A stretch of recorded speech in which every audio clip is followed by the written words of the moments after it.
Tak się on mniej więcej prezentuje. Bardzo fajny telefonik, troszkę okrojona wersja W995. Telefonik na bocznej ściance widzimy fast podładowania standardowy dla Sony Ericssonów. Na tylnej ściance widzimy aparacik fotograficzny, jest to aparacik 3,2 megapikselowy. Taki aparacik nie jest dość dobrej jakości, zobaczymy sobie w sumie później. I widzimy dodatkową diodę flash tutaj, która również służy jako funkcja latarki. Na samym dole widzimy główny głośnik. Głośnik jest dość głośny, sobie później potestujemy ten głośnik. Na drugiej bocznej ściance widzimy klawisz ściszania i pogłaszania, zmniejszania i zwiększania naszych zdjęć. I tu widzimy spust aparatu, chyba niestety bez autofokusa, jak sprawdzałem, chyba tak. Sobie też później to sprawdzimy. Telefonik tutaj na przedniej ściance widzimy na przedniej obudowie kamerkę do wideo rozmów, zwykłą oczywiście VGA. Obok niej widzimy drugie takie kółeczko, jest to czujnik światła. No i tu oczywiście otwory na nasz głośniczek. No i tu widzimy oczywiście napis logo naszego Walkmana. I zobaczymy jeszcze sobie pod baterią, jak to mniej więcej wygląda, jeśli chodzi o rok produkcji tego telefonu. Tu mamy zapinkę, taką fajną, która blokuje nam tutaj tylną klapkę. W tym przypadku widzimy, jest bateria nieoryginalna, ale widzimy, że pisze BST33. Taka bateria o takiej nazwie jest oryginalna, BST33. Zamienniki też są dość dobre jakości. Jeśli chcielibyście takie zamienniki kupić, to naprawdę polecam. Jeśli chodzi o tę firmę, to dobra firma. I zobaczymy sobie pod baterią. I tu widzimy wszystkie nasze informacje odnośnie tego telefonu. Jest to model oczywiście W715. Tu jest marka Sony Ericsson. Następnie widzimy rok produkcji. Tutaj w tym miejscu jest to 2009, 21 tydzień. I tu widzimy telefon został produkowany w Chinach. Tak to wygląda, jeśli chodzi o ten model. Teraz sobie wejdziemy w menu i zobaczymy tutaj wszystkie funkcje tego telefonu, jak to wszystko wygląda, a później zajmiemy się demontażem tego telefoniku.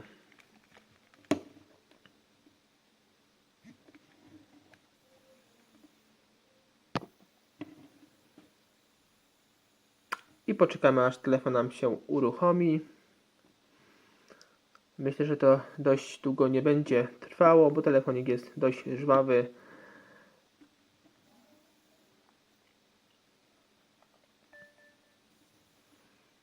I widzimy, telefonik nam się już uruchamia. Z automatu nam złapał tutaj od razu zasięg i ustawiamy oczywiście w każdym stronie na początku sobie język, jakiej narodowości jesteśmy. Oczywiście my to pomijamy, wszystko te wskazówki jest oczywiście niepotrzebne. I tu od razu wyskoczyła nam aktualizacja. Bardzo szybko w tym telefonie skakuje aktualizacja, jeśli chodzi o godzinę, jak nam złapie po prostu zasięg. I wchodzimy sobie w menu bardzo przyjemne, bardzo nowoczesne. Podobnie jak w innych Walkmanach, na przykład W995, też takie menu możemy spotkać, ustawiając oczywiście odpowiednie flash menu. I sobie wejdziemy na początku tutaj w organizator i zobaczymy tutaj, jakie mamy funkcje.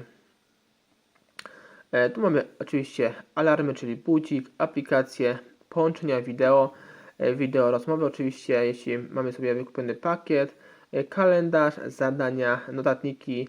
Tak jak wcześniej wspomniałem, notatniki możemy sobie ustawić na naszej stronie głównej w telefonie, na naszej tapecie. Dzięki temu nie zapomnimy o ważnych naszych sprawach.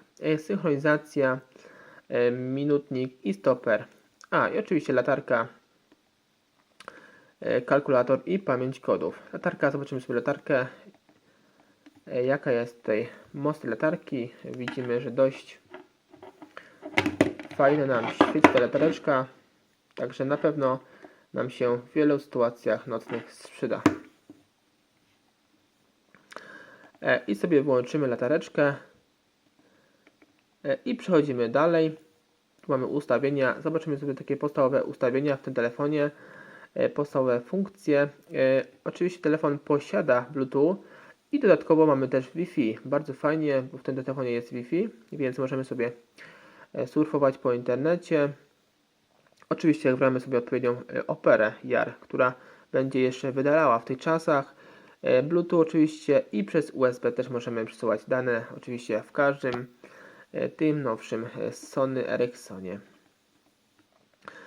Przechodzimy sobie jeszcze do sieci komórkowych i tu mamy w sieciach komórkowych do wyboru sieć tylko GSM i 3G.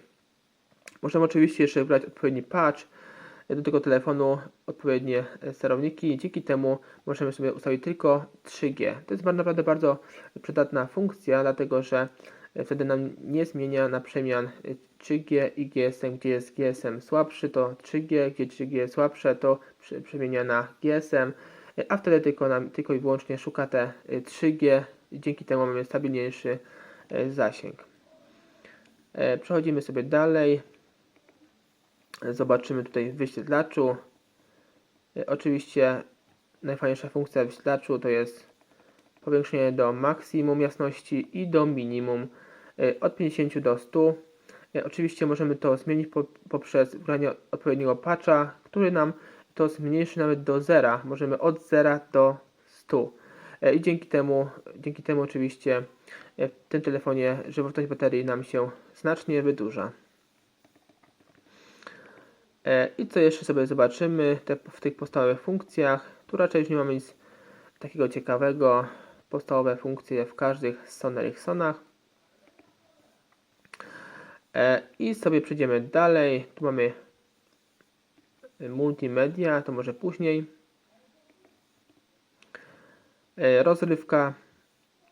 I tu mamy ciekawe opcje jak radio, Track ID. Track ID służyła głównie jako to była funkcja, dzięki której możemy nagrywać nie znając muzyki, wykonawcy i tytułu, i on nam po prostu szukał w internecie i wynajdował właśnie nazwę utworu i wykonawcy. Nie wiem, czy teraz akurat w tym telefonie taka funkcja jeszcze jest, czy działa. Być może działa, nie testowałem już dawno. Gry, wideo D, Photo D, Music D. Te aplikacje służą do konwertowania do naszej muzyki, zdjęć i wideo. Zdalne sterowanie naszym telefonikiem poprzez Bluetooth. Możemy sobie wejść w inny telefon i tam majstrować w jego dźwiękach, w jego SMS-ach. Możemy się po prostu połączyć poprzez odpowiedni wymyślony kod i możemy się po prostu bawić przez to właśnie innym telefonem, nawet gdy on właśnie o tym nie wie. A gdy oczywiście ma też włączone te Bluetooth w tym innym telefonie. Nagrać dźwięk oczywiście podstawowa opcja w każdym telefonie i film pokazowy. Film pokazowy możemy sobie uruchomić. Tak sobie zobaczyć, jak to wygląda.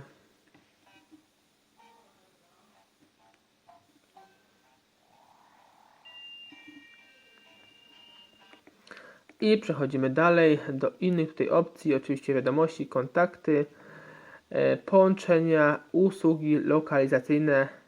Tak jest.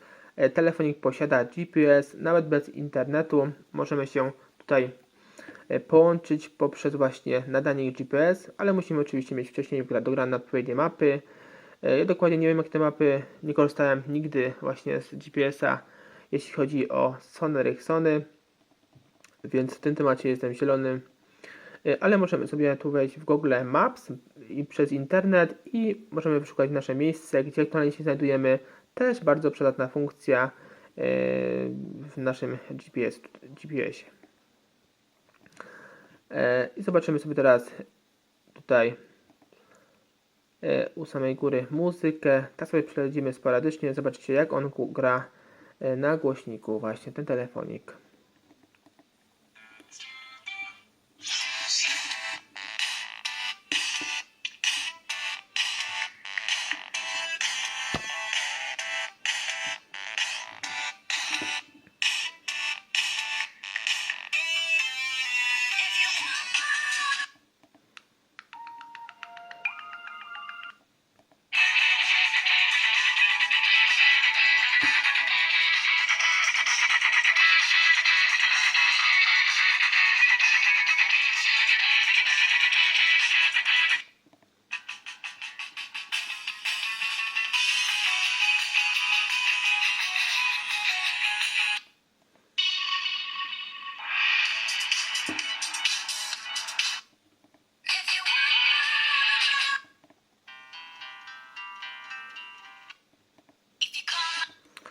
I tak to mniej więcej w tym telefoniku wygląda, jeśli chodzi o muzykę. Telefon jest dość głośny, ale na pewno nie głośniejszy niż Soniac W995. I tu przechodzimy dalej. Oczywiście telefon obsługuje wideo różnego tutaj formatu 3GP. Motywy możemy sobie oczywiście powrzucać, pogrywać z internetu. Gierki, jakie widzimy tutaj oryginalne, kręgle, jakiś gitar, sudoku. To oczywiście są oryginalne gry, bo dogrywałem nowy soft w tym telefoniku. I aplikacje, tu mamy dość spory tutaj zakres tych aplikacji, dość sporo ich jest. I tak to one się tutaj widzimy prezentują. Najfajniejsza, która mi się podoba, oczywiście nie jest to dokładne, ale mniej więcej coś tam pokazuje, to sprawdzanie naszych kroków w ciągu dnia, ile przejdziemy możliwe kilometrów. Jeśli chodzi o tę aplikację, tak mówię, nie jest ona dokładna, ona chyba czyta poprzez właśnie czujnik ruchu. Niestety nie GPS, a czujnik ruchu, więc nie jest taka dokładna, ale trochę frajdy nam daje, bo możemy sobie sprawdzić po całym dniu, ile zrobiliśmy mniej więcej kroków. I tutaj WS taki nawigator, aplikacja tutaj dodatkowa do naszego GPS-a. YouTube oczywiście już w tym roku był, w 2009, więc taki telefon już takie YouTube posiadał. I tak to wszystko wygląda. Jeszcze sobie zobaczymy do naszego aparaciku. Wejdziemy sobie w nasz aparacik i podrzucimy tutaj naszą bateryjkę od innego Soniaca i zobaczymy. Tylko musimy ustawić, zapisz na karcie, na pamięci telefonu, bo nie mamy karty pamięci. I teraz zobaczymy takie przykładowe zdjęcie. Zobaczymy, czy ten autofokus jest. Autofokusu niestety nie ma. I tak to zdjęcie w tym telefoniku wygląda. Przesuń, powiększ. Powiększamy sobie to zdjęcie. No niestety jest rozmazane, może nam się po prostu też udać takie zdjęcie wykonać dobre, dość jakości, no ale niestety szkoda, że tutaj nie ma tego autofokusa w tym telefoniku, bo robiłby znacznie lepsze zdjęcia. I tu opcje, takie w telefoniku, jak widzimy, można zmieniać sobie megapikseli na 1, 2, VGA, tryb nocny, włącz, wyłącz latarkę, samowyzwalacz, różnego rodzaju efekty, widzimy dzień, pochmurno, żarówkowe i tak dalej, sepia, negatyw oczywiście.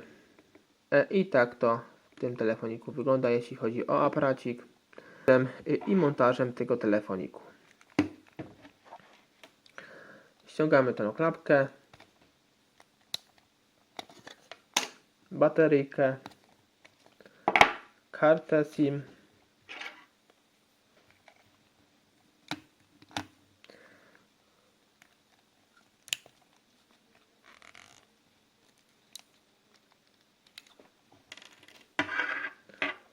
i kartę tej pamięci, jeśli oczywiście jest. I teraz przechodzimy do odkręcenia 4 śrubek. Tu jest 1, 2, 3 i 4. Odkręcamy je wszystkie.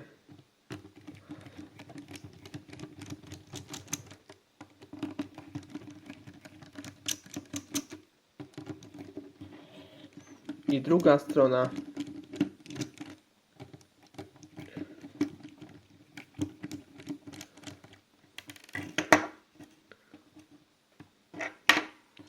Odkładamy sobie je wszystkie na bok. Tutaj by nam nie przeszkadzały. I teraz podwadzamy tutaj nasz cały tył, całą tą ramkę. Tutaj od samego dołu. Nie jest to trudne. Zobaczcie sobie. Tutaj wystarczy podwadzić. I to nam praktycznie tutaj samo. W tym telefonie nam tutaj samo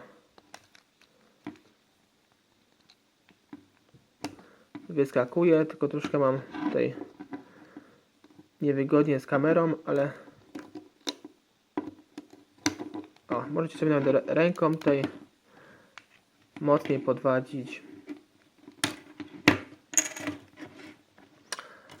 I widzicie, że to jest banalnie proste z tą ramką ją tutaj wyciągnąć. I teraz widzimy, tutaj wyciągamy nasz głośniczek. On tutaj bardzo fajnie się tu trzyma z płytą główną.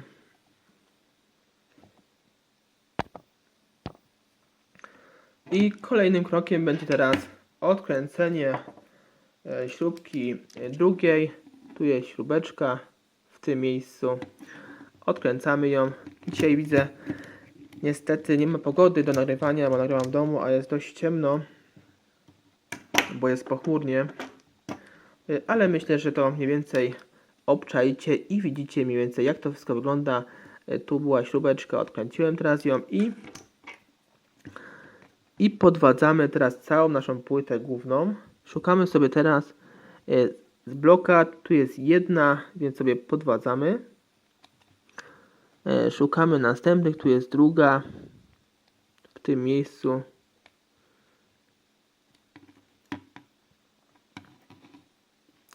Tu jest trzecia.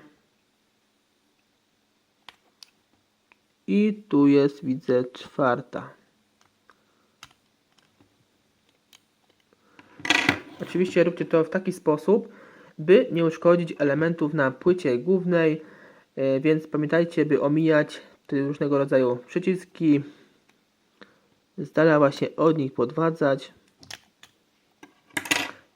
I tu widzicie, płyta nam fajnie wychodzi. I teraz musimy pamiętać, by zrobić wysuw do góry.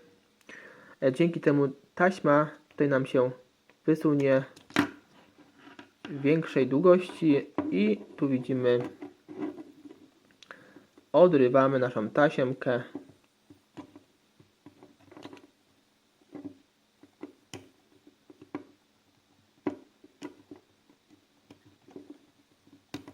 Dość tutaj mocno trzyma. I tak to wygląda, jeśli chodzi o płytę główną. Naprawdę banalnie prosto. I tu jeśli tak chcemy jeszcze wymontować te nasze podzespoły, to tutaj mamy takie mini, tu mamy mini zaczas, odpinamy tutaj w tej strony, tutaj z drugiej i tu nam wszystko wychodzi. Teraz sobie tutaj zdemontujemy przód, odklejamy tutaj naszą zaślepkę Walkmana. Jest dość tutaj dobrze przylepiona.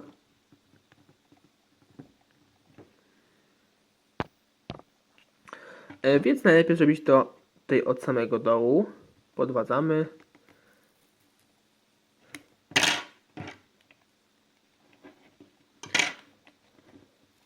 I odklejamy całkowicie.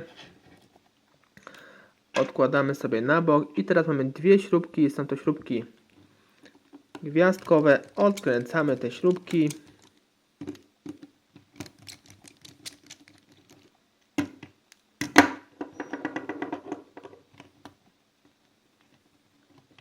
I odkładamy śrubeczki na bok. Oczywiście w innym miejscu, by sobie nie pomylić z tamtymi.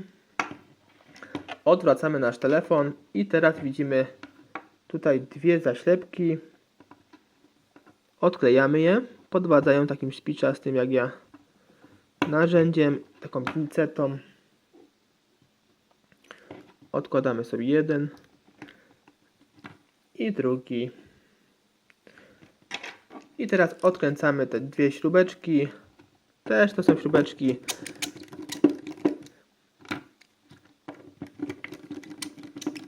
krzyżakowe.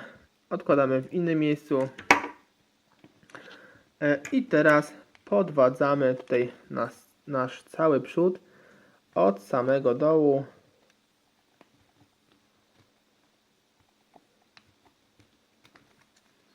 Od samego dołu za bardzo nie chcę iść, to spróbujmy od samej góry.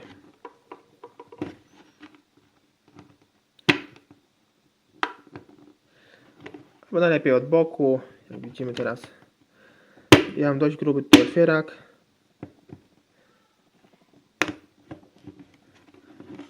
I próbujemy jeszcze drugi bok.